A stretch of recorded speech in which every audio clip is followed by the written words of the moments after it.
Hey BOD members, we are answering fitness and nutrition questions today. Let's get to it. What do I do if I can't eat every couple of hours? Is it adaptable, and how do you recommend getting snacks in?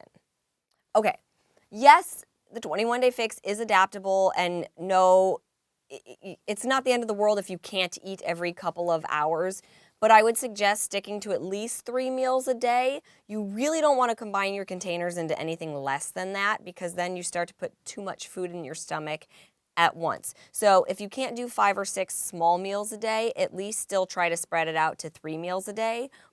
But if you can spread it out to those 3 meals and 2 snacks, that is going to give you the best results possible. But like I said, yes, you can move it and make it into 3 meals, make it a little bit smaller than that. Can vegans who don't eat soy substitute beans and lentils for the red container?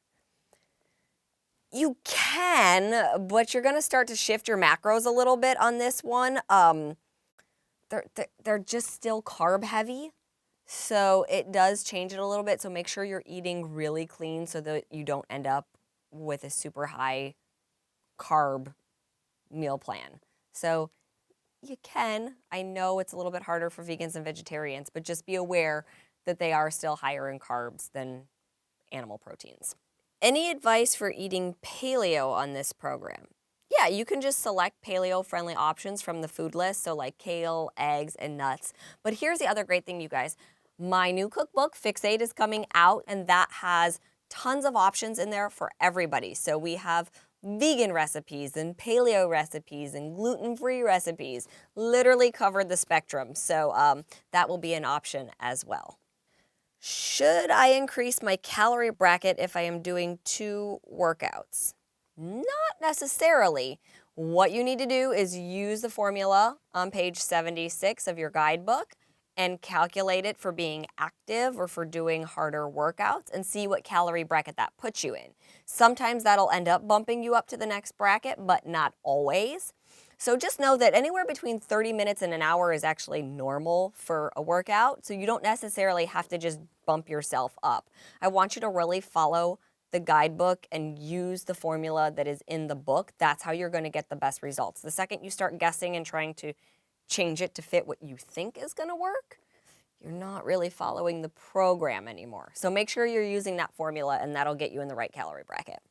Tell me about quinoa. If it's a complete protein, can't it be considered a red container, especially for those following vegetarian and vegan diets? No. Bottom line is it really can't, because it's just too high in carbs. So yes, it is a good source of protein, but it has more carbs in it, so it needs to fall into the yellow. Otherwise, you start shifting the macros. I love Quest bars. Can I eat Quest bars on this program? If so, what container would they fall into? Okay, here's what I have to say about Quest bars. If this is your first round of 21-day fix, no, you may not have a Quest bar. You need to follow the program to the T for the first 21 days, because here's what's going to happen. You start adding other little things in that aren't on the food list and that sort of thing, and then maybe you don't get the results you thought you were going to get, and then you're going to blame me. So I don't want you to do that. Now, if you're what I call a fixer for life and you just turn this into your lifestyle and you are doing it continuously, you can fit a Quest bar into the program. Let me go into depth a little bit further. A Quest bar is technically a protein bar, so you're going to want to substitute it in as a red. Don't. Substitute it as a yellow, and here's why. Even though there aren't really carbs in the Quest bar, I want you to think of it as a treat. This is not something that you should have all the time as a meal replacement or as a red replacement. It still has processed ingredients in it, so it's just not really the best choice. If you're grabbing it and on the go, think of it as a treat. I still want you to get your protein in, though, so that would be my best substitute for it. All right, let's see. If I'm nursing, should I increase my calorie bracket? First of all, if you're nursing, you should always check with your healthcare professional first before doing 21-day fix or any other fitness and nutrition program.